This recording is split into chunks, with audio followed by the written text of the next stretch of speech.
Top Picks, and we also did a Q&A with Jackson on our website, and now Sweetly, which is her new book, coming out this fall.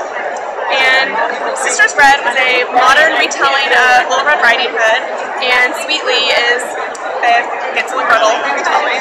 So first, could you just tell us, have you always been interested in fairy tales, or what got you interested in giving them a modern spin? The thing about fairy tales is very few people know exactly where they heard fairy tales. Like if I ask you where did you first hear the story of Little Red Riding Hood, you probably can't pinpoint it down, yet you know it really, really well. And so I'm really interested in that idea of sort of tapping into this hive mind almost. Everybody knows it, and I love the idea of reinventing it and creating something new and maybe becoming part of that canon in people's heads. So it's very attractive. In Sister's Bread, the villains are these Fenris, who are werewolves, and they also show up in Sweetly. So why werewolves? Why is that your villain of choice?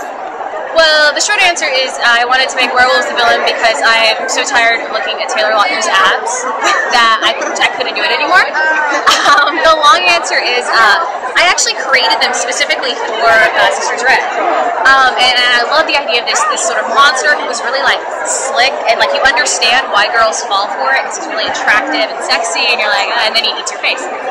And then in Sweetly, I wanted to create actually a different character because there are no werewolves in the original Hansel and Gretel tale. But I kept coming back to them, and they're just such interesting villains, and they're such fun villains to write in a weird and sick and twisted way that I sort of couldn't help myself. So. Well, setting is really important in Sweetly. It takes place in a small southern town, and the brother and sister live in a chocolatier. Did you do any traveling or chocolate eating or anything like that to get inspiration? I'm actually from the South in general, and I lived for a little while in Columbus, Georgia, and I lived in a very small area of it, so I was sort of like a little baby redneck. And so it was inspired a lot by that. And as far as the candy making, I found a local chocolatier, and I went and took lessons with this. He was this fabulously gay man with giant muscles who was like, "We're making chocolate."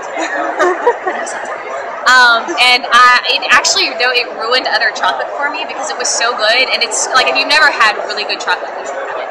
Because like Hershey's, I'm like, this is crap, and you know, it's delightful. So I did do a lot of chocolate eating, a lot of chocolate. So.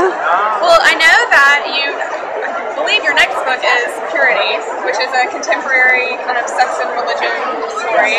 And I have read on your blog that you're also working on this historical Mark Twain novel. Yes. So how do you've got contemporary, paranormal, historical, is there one that's more challenging for you, or you know?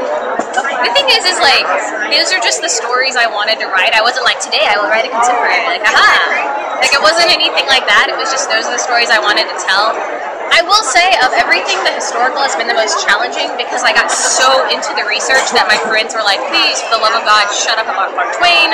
You're always talking about your research and all of this history stuff you've done. And so that was very tough to make sure that I wrote a original book, but still, you know, a book that didn't stray too far from historical fact, because I didn't want, I lived in fear of like a Mark Twain scholar emailing me and being like, Jackson, you've told lies, like how could you, you've deviated. So I think that was actually the most difficult in terms of the writing itself, but they all present their own challenges at the same time in very different ways.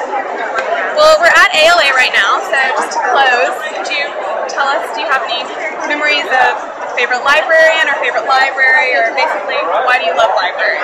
Oh man, I love libraries. When I was little, actually, there is at the school library that I went to, there was a book, and again, I was born in '84, so this is like, what, like 90?